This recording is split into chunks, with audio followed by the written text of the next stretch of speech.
माननीय प्रधानमंत्री जी को कि आपने पूरे देश को बिहार की धरती से सौगात भेंट किया है। आपके कार्य और आपके शब्द हम सभी को सदैव प्रेरणा देते हैं।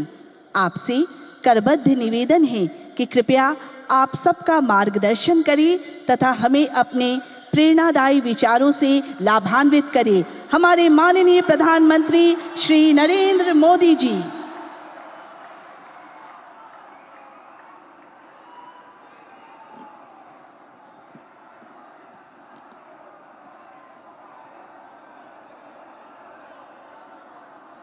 भारत माता की। अंगराज दानवीर कर्ण के धरती, महर्षि मैही के तपस्थली, भगवान वासुपूज्य के पंच कल्याणक भूमि, विश्व प्रसिद्ध विक्रमशिला महाविहार, बाबा बूढ़ानाथ के पवित्र भूमि पे सब भाई बहन सैनिक के प्रणाम करे छिए।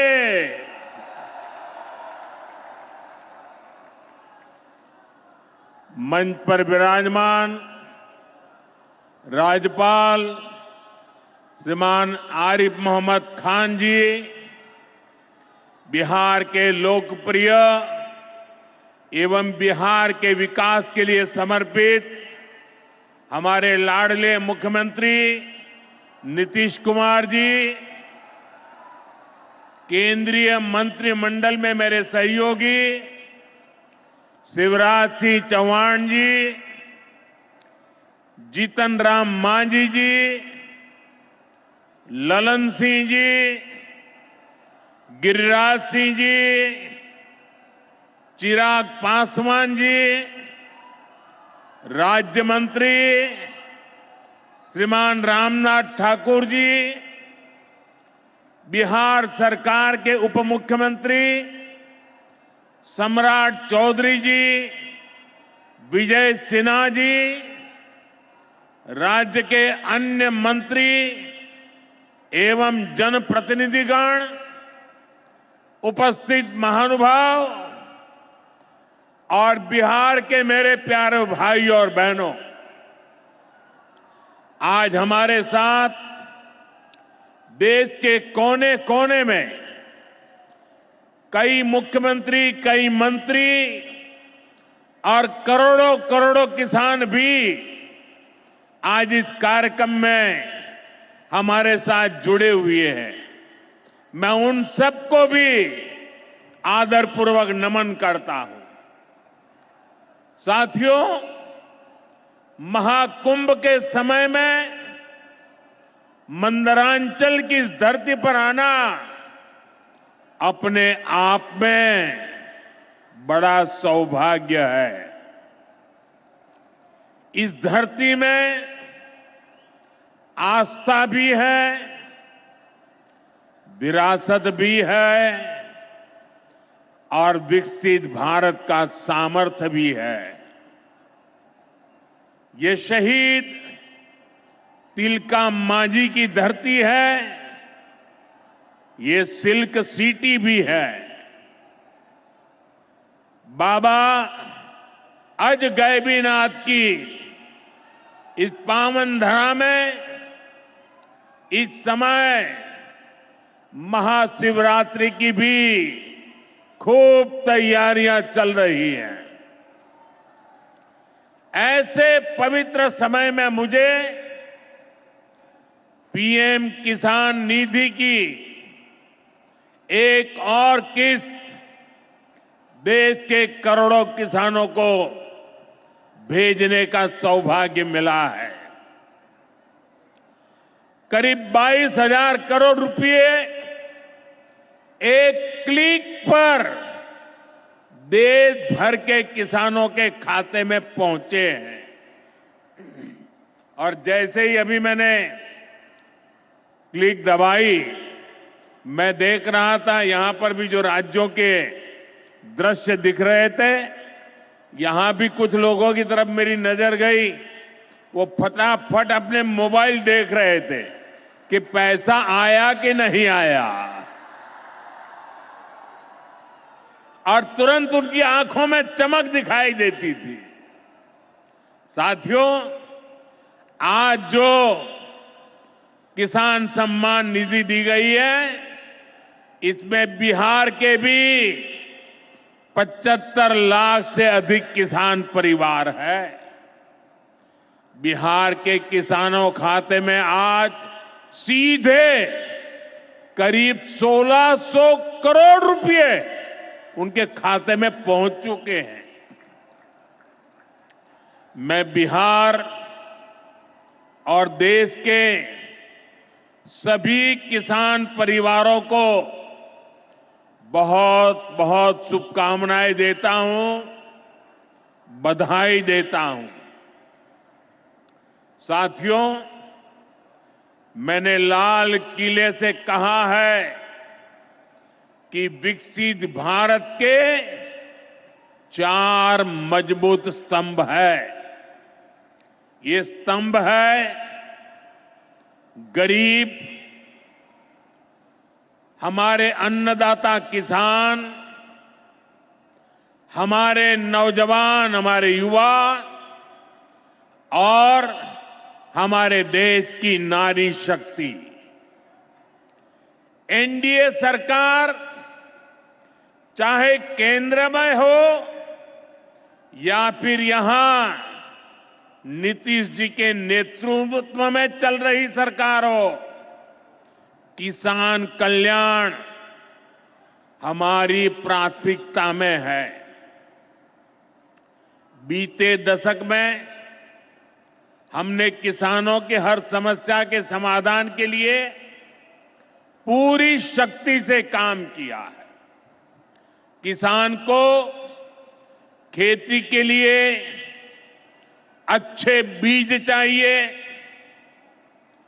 पर्याप्त और सस्ती खाद चाहिए, किसानों को सिंचाई की सुविधा चाहिए,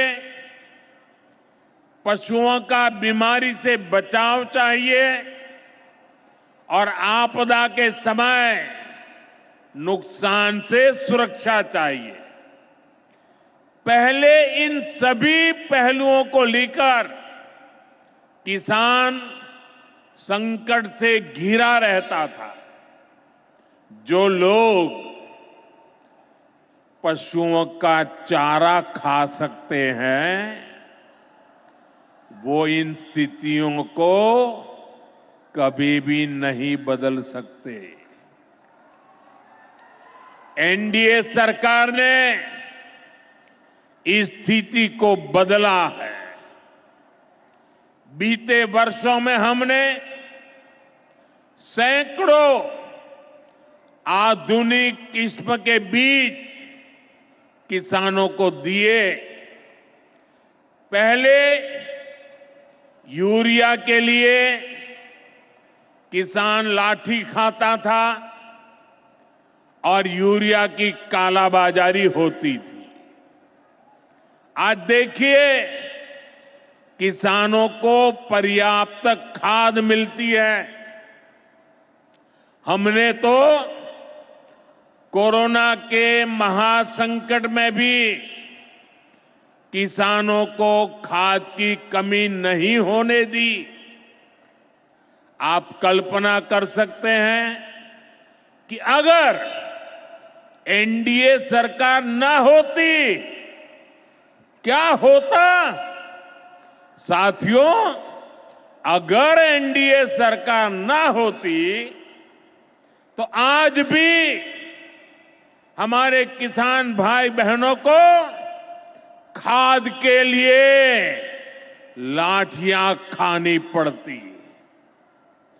आज भी बरौनी खाद कारखाना बंद पड़ा होता।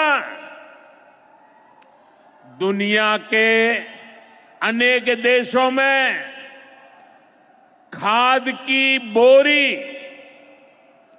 जो 3,000 रुपये की मिल रही है, वो आज हम किसानों को 300 रुपये से भी कम में देते हैं। एनडीए सरकार न होती तो यूरिया की एक बोरी भी आपको 3,000 रुपये की मिलती। हमारी सरकार किसानों के बारे में सोचती है, उनकी भलाई के लिए काम करती है। इसलिए यूरिया और डीएपी का जो पैसा किसानों को खर्च करना था, वो केंद्र सरकार खुद खर्च कर रही है। बीते 10 साल में करीब 12 लाख करोड़ रुपए जो खाद खरीदने के लिए आपके जेब से जाने थे, वो बच गए। वो केंद्र सरकार ने बजट में से दिए हैं। यानी इतना सारा पैसा, 12 लाख करोड़ रुपया देश के करोड़ों किसानों की जेब में बचा है। साथियों, एनडीए सरकार न होती तो आपको पीएम किसान सम्मान निधि ये भी नहीं मिलती। इस योजना को शुरू हुए अभी करीब 6 साल हुए हैं। अभी तक लगभग 3,70,000 करोड़ रुपए सीधे किसानों के खाते में पहुंच चुके हैं। बीच में कोई बिचौलिया नहीं, कोई कटकी कंपनी नहीं। 1 रुपया दिल्ली से निकले, 100 पैसा सीधा पहुंचता है। ये आप जैसे छोटे किसान हैं, जिनको पहले सरकार की योजनाओं का पूरा लाभ नहीं मिल पाता था। छोटे किसानों का हक भी बिचौलिए हड़प कर लेते थे। लेकिन ये मोदी है, ये नीतीश जी है, जो किसानों के हक का किसी को नहीं खाने देंगे।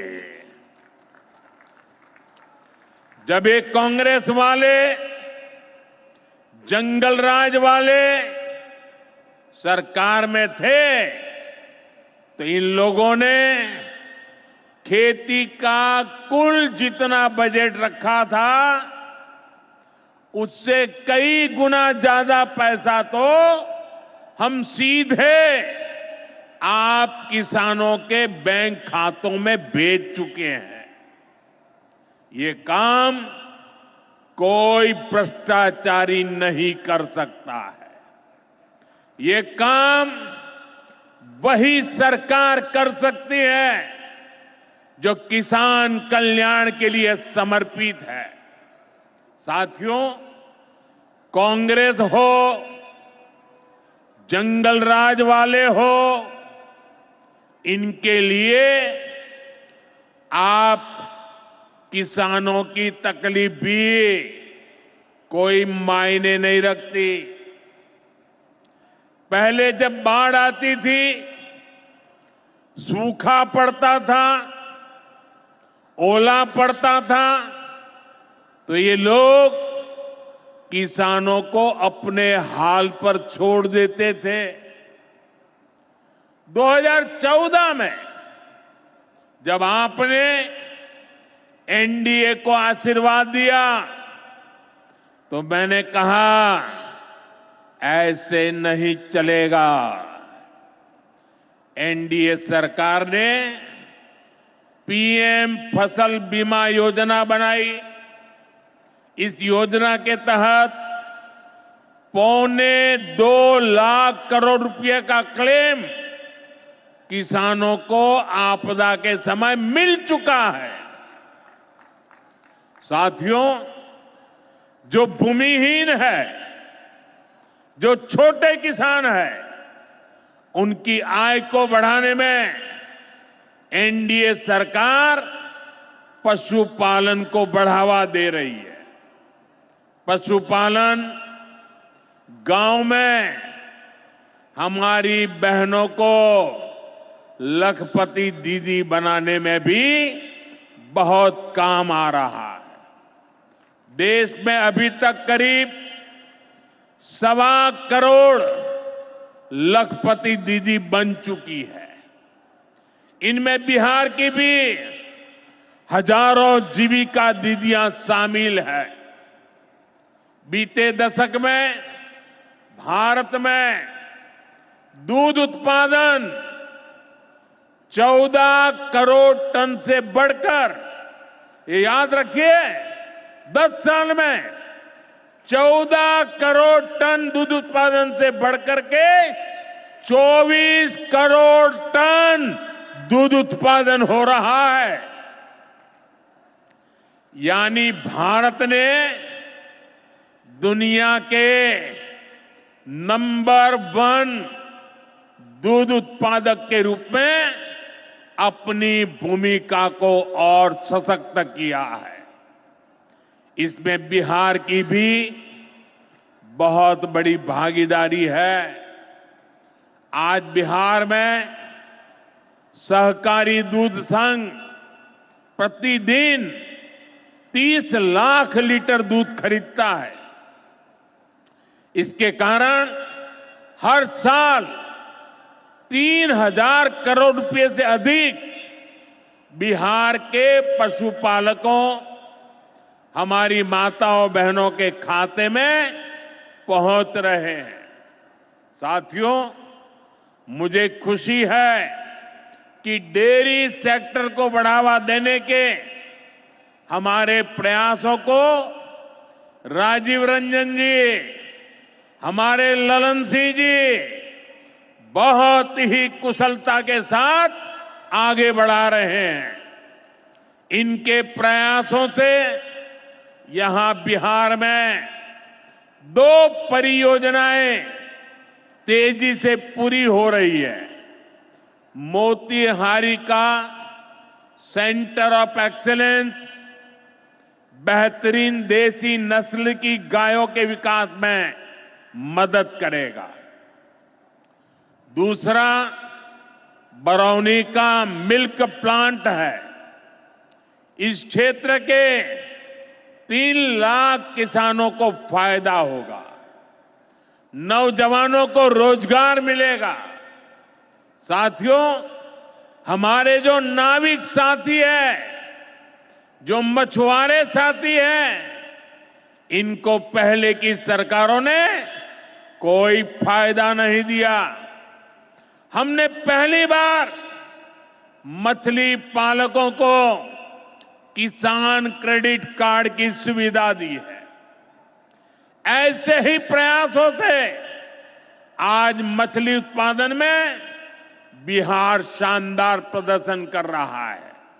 और अभी जैसे मुख्यमंत्री जी ने बताया, पहले मछली हम बाहर से लाते थे और आज मछली में बिहार आत्मनिर्भर बन गया है।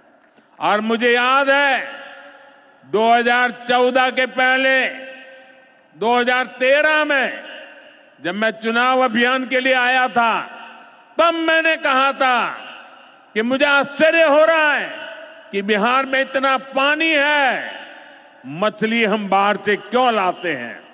आज मुझे संतोष है कि बिहार के लोगों की मछली की जरूरत बिहार में ही पूरी हो रही है।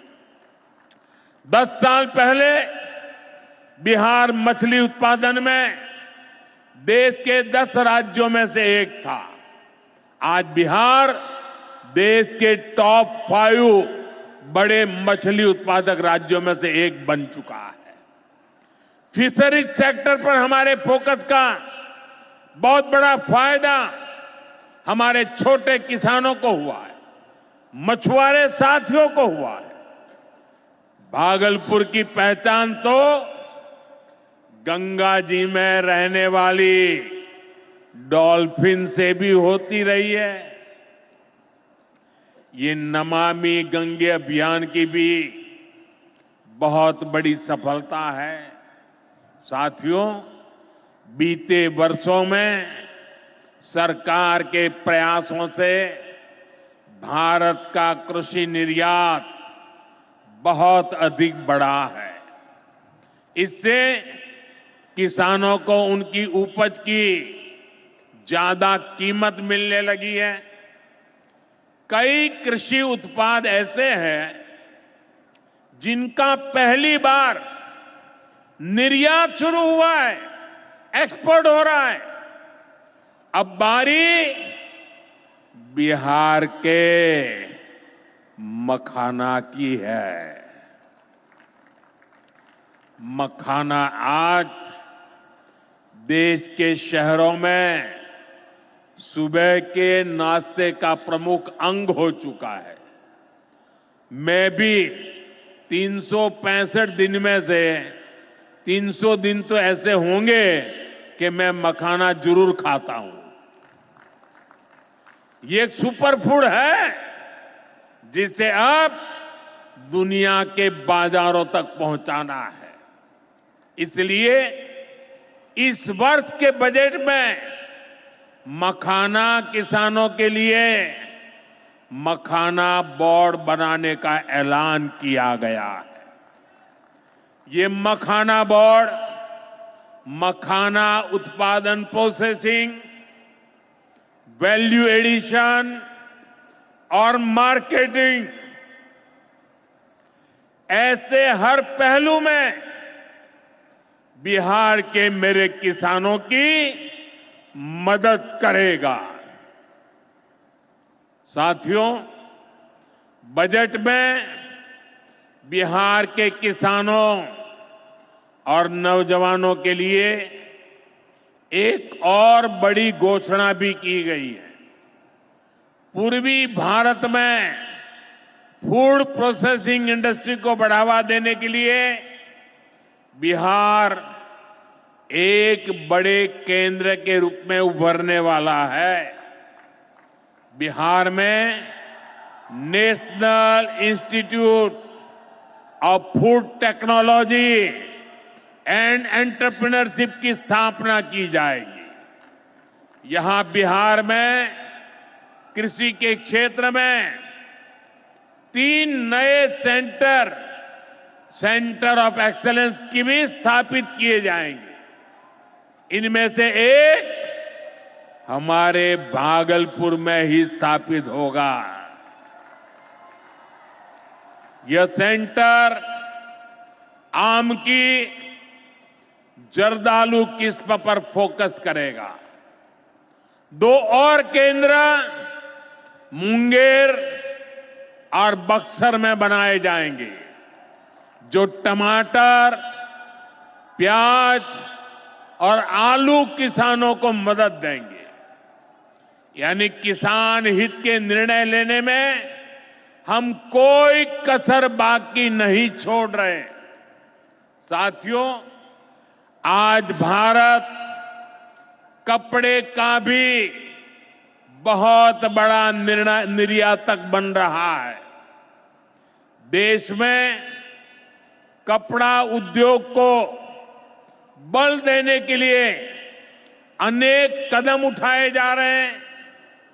भागलपुर में तो कहा जाता है कि यहां पेड़ भी सोना उगलते हैं।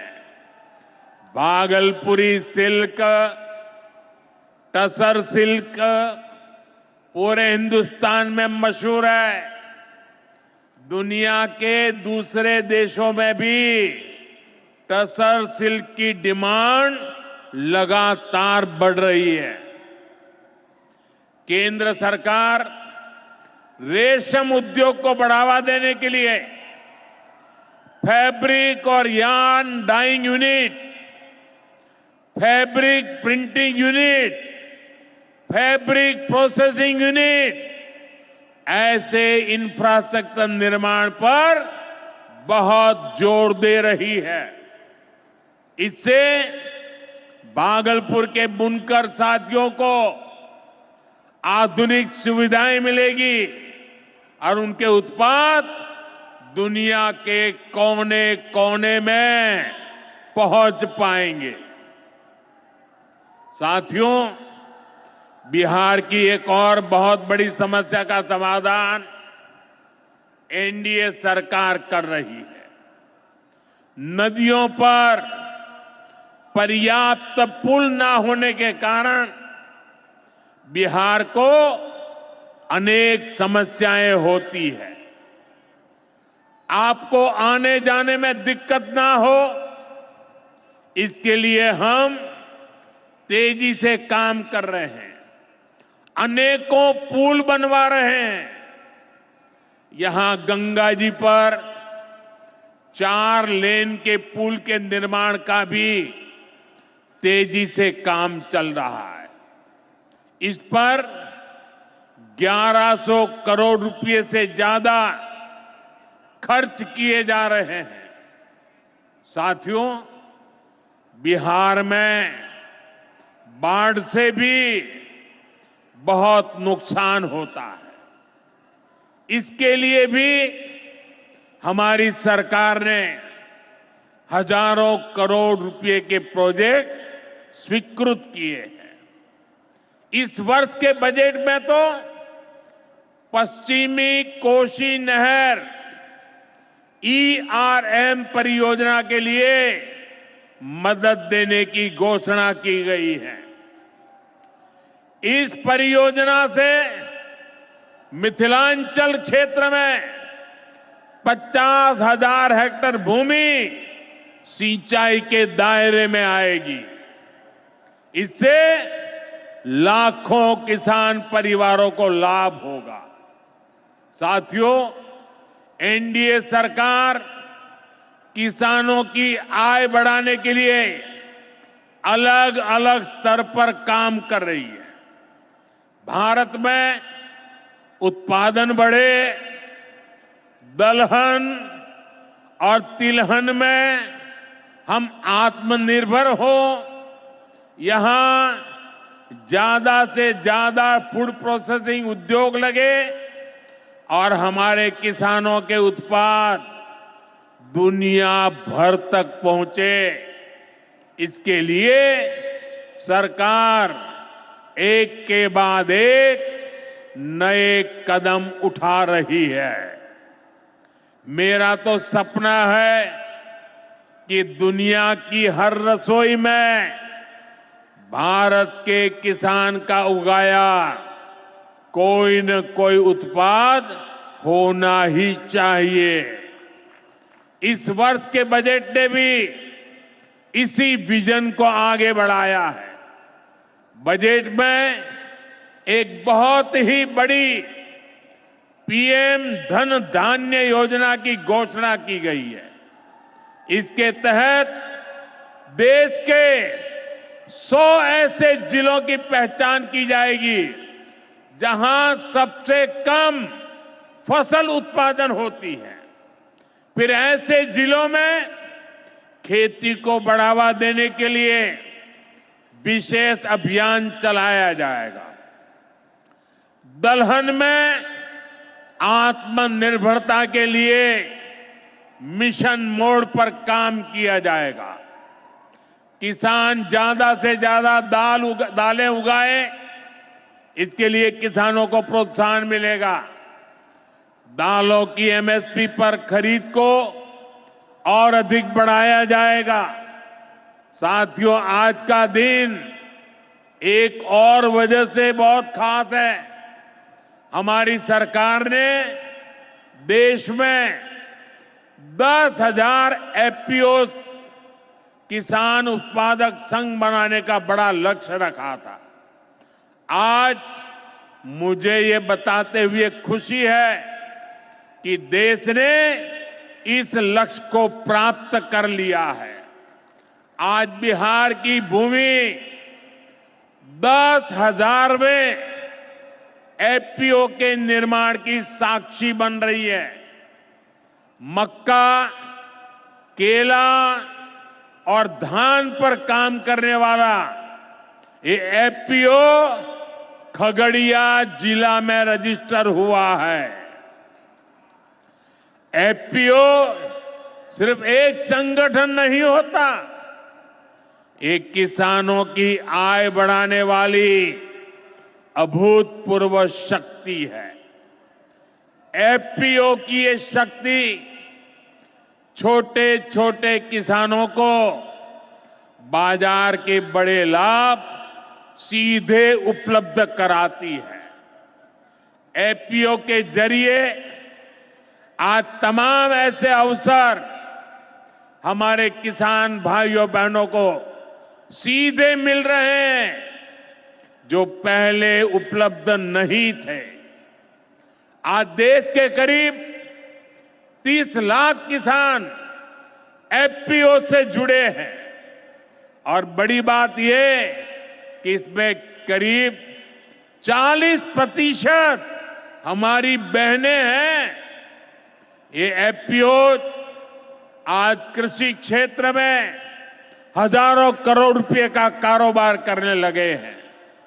मैं सभी 10,000 एफपीओ के सदस्यों को भी बहुत बहुत बधाई देता हूं।